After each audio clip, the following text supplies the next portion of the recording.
Feel good చిత్రాల specialist Shekhar Kammula దర్శకత్వంలో నాగార్జున, ధనుష్, రష్మిక మందన్న నటించిన కుబేరా చిత్రం జూన్ 20వ తేదీన ప్రపంచవ్యాప్తంగా గ్రాండ్గా రిలీజ్ అయింది. ఈ మూవీ వివరాలు ఒకసారి చూసుకున్నట్టయితే నటీనటులు, సాంకేతిక నిపుణుల రెమ్యునరేషన్తో పాటు ప్రమోషనల్ ఖర్చులు అన్నీ కలుపుకొని ఈ చిత్రాన్ని 145 కోట్ల రూపాయల బడ్జెట్తో నిర్మించారు. ప్రపంచవ్యాప్తంగా 65 కోట్ల రూపాయల థియేట్రికల్ బిజినెస్ జరిగింది. ఈ మూవీ లాభాల్లోకి రావాలి అంటే 66 కోట్ల రూపాయల షేర్ను, 132 కోట్ల రూపాయల గ్రాస్ వసూలను రాబట్టాలి.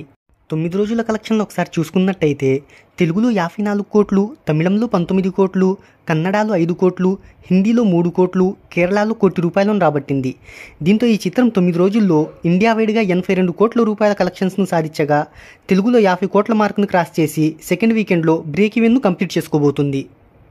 ఓవర్సీస్ కలెక్షన్ల విషయానికి వస్తే మొదటి వారంలో మంచి కలెక్షన్లను సాధించిన ఈ చిత్రం రెండో వారంలో అంచనాలను అందుకోలేకపోయింది. ఇప్పటిదాకా అక్కడ 28.15 కోట్ల రూపాయలను సాధించింది. ఇక 2 రోజుల్లో 30 కోట్ల మార్కును దాటబోతుంది ఈ చిత్రం. ఆదివారం హాలిడే కావడంతో తెలుగులో 45.94%, తమిళంలో 30.77% థియేట్రికల్ ఆక్యుపెన్సీని నమోదు చేసుకుంది. ఇక తెలుగు రాష్ట్రాల్లో 3.93 కోట్లు, తమిళంలో 62 లక్షలు, కన్నడలో 20 లక్షలు, హిందీలో 30 లక్షల చొప్పున ఇండియా వైడ్గా 5 కోట్ల రూపాయల కలెక్షన్స్ను సాధించింది. దీంతో ఈ చిత్రం ఇప్పటి వరకు ఇండియాలో 95 కోట్ల రూపాయల గ్రాస్ కలెక్షన్స్ను రాబట్టగా ఓవర్సీస్లో వచ్చిన 28.15 కోట్లను కలుపుకొని ఇప్పటి వరకు ప్రపంచవ్యాప్తంగా 123 కోట్ల రూపాయల గ్రాస్ కలెక్షన్స్ను సాధించింది. ఈ మూవీ క్లీన్ హిట్గా నిలవాలి అంటే ఇంకా 15 కోట్ల రూపాయల గ్రాస్ వసూలను రాబట్టాలి.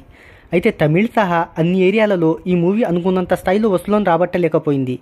ప్రస్తుతం ఉన్న ట్రెండ్ని బట్టి చూస్తుంటే ఈ మూవీ కొద్ది రోజుల్లో థియేట్రికల్ రన్ ముచ్చే అవకాశాలైతే ఉన్నాయి. ధనుష్ కెరీర్లో అత్యధిక వసూలు సాధించిన సినిమాలలో ఈ మూవీ 2వ స్థానంలో నిలిచింది. అంతకుముందు రాయన్ 155 కోట్లతో మొదటి స్థానంలో ఉంది. మొదటి వారం మంచి వసూళ్లను సాధించిన ఈ చిత్రం రెండో వారం వచ్చేతలికి తెలుగులో కన్నప్ప నుంచి, హాలీవుడ్ నుంచి బ్రాడ్ పీట్ నటించిన F1 నుంచి గట్టి పోటీ అనేది ఎదురవుతుంది. మరి ఈ టఫ్ ఫైట్లోనూ ఈ మూవీ ఎంతవరకు వసూళ్లను రాబడుతుందో చూద్దాం.